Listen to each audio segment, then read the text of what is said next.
Well, good morning. Granny Gear here for Old Guy on a Bike. On this rainy Tech Tuesday video, I'm going to be talking about what happens when a mountain bike company makes their first gravel bike, and I think does it very, very well.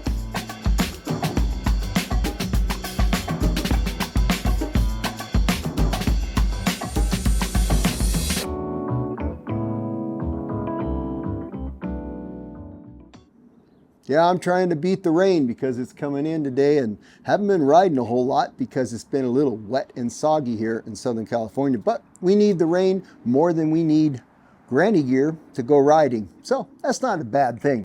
Gravel bikes, well, there's a lot of them out there, isn't there? And my goodness, there's one of every color and shape and size you can imagine. Most of them are coming from bikes that have a road bike history and they come out with their gravel bike.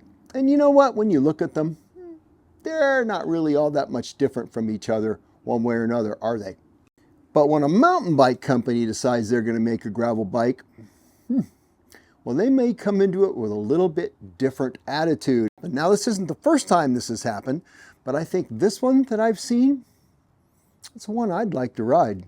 Now, before I do that, do you realize something different in this video? That's right. I took my sunglasses off. What do you think? I actually do have eyeballs. I had somebody comment. I said, you know what, Granny Gear, I'd watch your videos if you would just remove your sunglasses. It's very impersonal. Interesting. I've thought about that. I kind of like wearing the sunglasses. It's just kind of the thing that I do. But hey, I'm open to suggestions. But if you guys love staring into my dreamy blue eyes, well, who am I to deny you? You let me know, okay? If it doesn't matter, I'll do whatever I think I want to do. All right. Let's take a look at the bike I'm talking about before the rain comes in on me. This is a company called Mondraker. Mondraker, if I remember right, it's a Spanish company. They have a long history in mountain bike racing, typically more downhill stuff to my memory.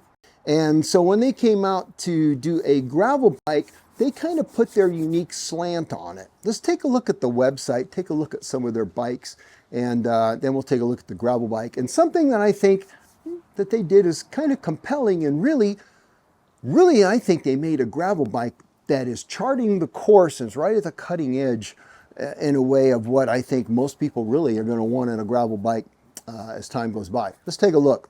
Open up my laptop here. Let's see what we got. Mondraker, Mondraker, Mondraker.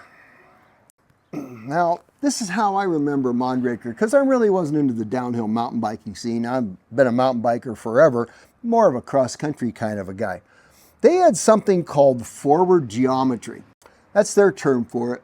I remember seeing their first mountain bikes that they did this. They were pretty big travel bikes. And what they did is they pushed the head tube out a long ways, basically longer top tube. They increased the reach, although I don't think reach and stack was something people were saying back then, but they increased the reach of the mountain bike by a lot. And they brought the stem back to itty bitty bittiness. In fact, at some point, if I remember, I had to look at for some pictures.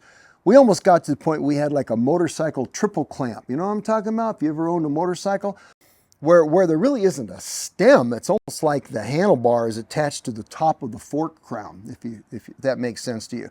So really almost no stem at all. So you really push the front end out. So you get this long front center, which I've never ridden that on a downhill bike. I'm sure that probably has maybe some negative things to that, but probably feels wonderful when you're going fast through something that's steep because your front end is further away from you. That's gotta feel pretty stable and confidence inspiring, I would think. I don't know, I never rode it, but it's an interesting take on things.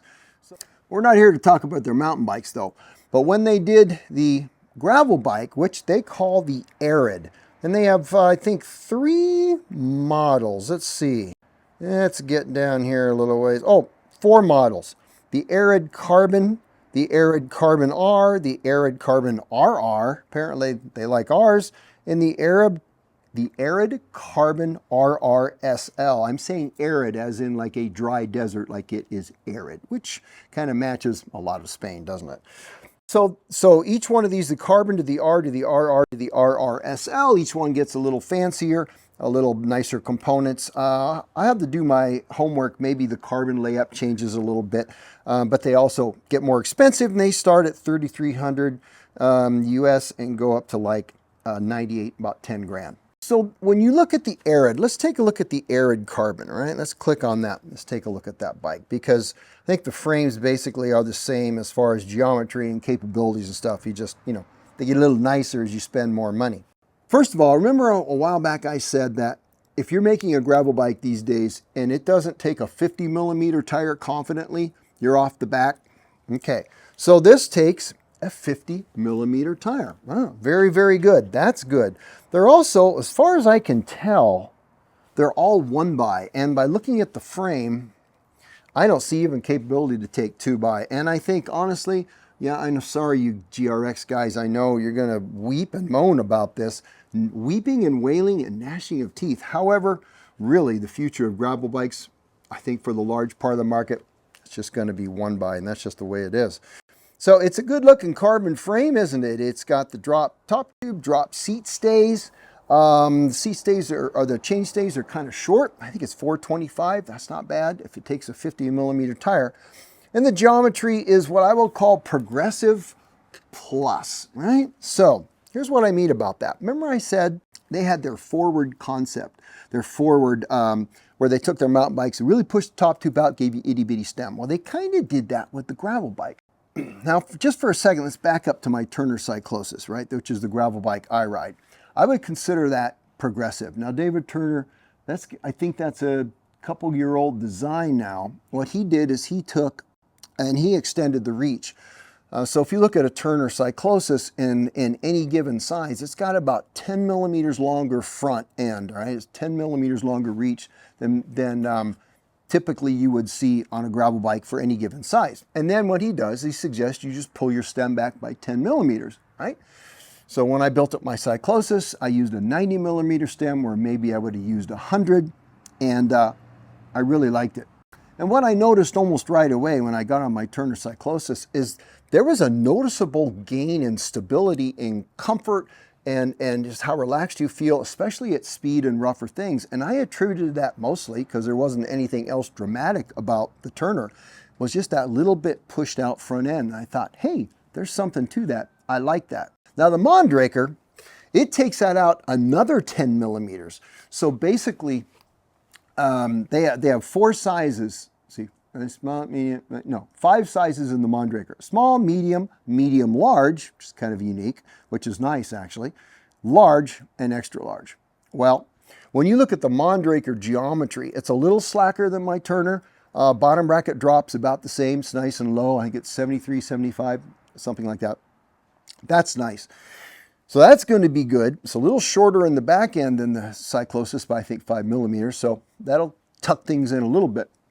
But in equivalent size, when you look at the reach, it's 10 millimeters longer than any size in the Turner. So basically, the Mondraker large is the equivalent to a XL Turner. Wow, another 10 millimeters. So now, in this bike, I would have to run an 80 millimeter stem. Well, is that good or is that bad? Well, I haven't ridden this thing. I don't really know. But I think when you combine the ability to take a bigger and bigger tire, which I think is absolutely the future of gravel bikes, right? Is if you can't take a 50, you're off the back. You don't have to use a 50, all right? But these come standard across the line with 45 millimeter tires, right?